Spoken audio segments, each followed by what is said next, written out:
This is the number one mistake I've made on the carnivore diet that I wish I could undo. Now, to be clear, anything I say in this video is just my experience and I'm not offering any advice.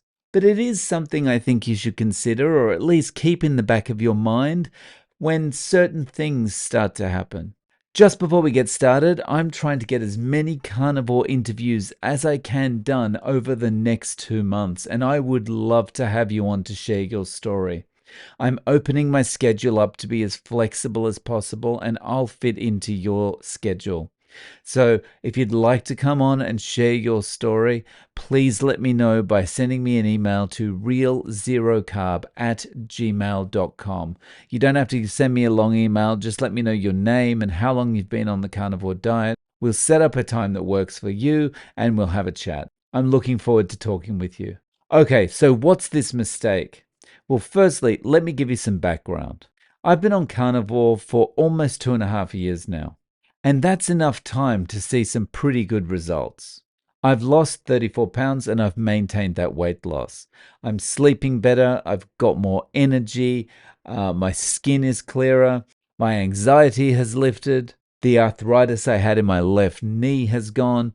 And balance issues I had related to a stroke I suffered 30 odd years ago are improving measurably. So I've been carnivore for that 2.5 years now, and over that time, I've made a massive mistake. Actually, it's a couple of mistakes that are related. And I wish I could go back in time and undo them because they've caused a lot of unnecessary stress, wasted time, and effort. And sadly, they all relate to my doctor. And from talking to other carnivores, it seems to be a similar story.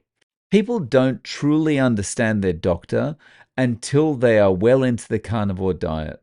The number one mistake I made with the doctor was assuming I could have a rational conversation with him. Now, don't get me wrong, when I talk, he listens, but he doesn't listen with the intent of empathizing and trying to work through what might be wrong and what solutions he can talk to me about and what he can run past me. He listens to cover his backside. Every time I say anything, he looks at me, he turns away, he writes it down, or he types something into his computer, and he is unresponsive. It reminds me of that time Elaine on Seinfeld is trying to get her file from her doctor. You fake erase. All right, Miss Venice. This doesn't look too serious. You should be fine. What are you writing? Doctor? I'm sure you can relate to this situation from some part of your life, whether it's with a doctor or it's with someone you just met. You talk, they acknowledge what you've said some way with a little nod or by writing it down or typing it into their computer, then nothing. No response, no questions, nothing. Just they look back at you waiting for you to say the next thing. And what I'm talking about would obviously be something like trying to justify cholesterol and why my cholesterol, even though it's high, consider all my other metabolic markers. Look at my blood pressure, look at my CRP, look at all these numbers. Everything looks good. Look at my weight.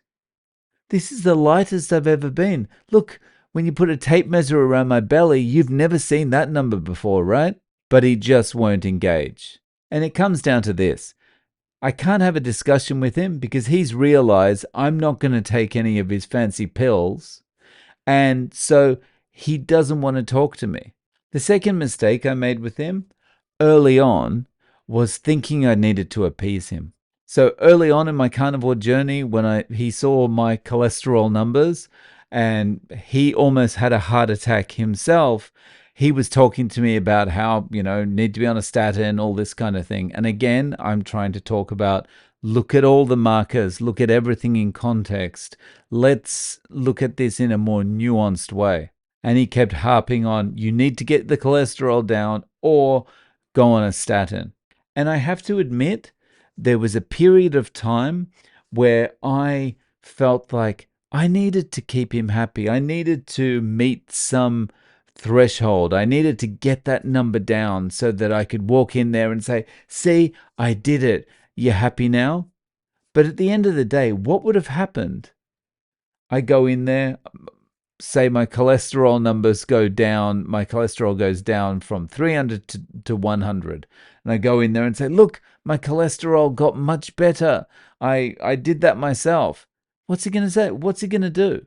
And I started to realize, of course, this feeling didn't last too long, but I realized I'm treating him like I would have treated a girlfriend in high school.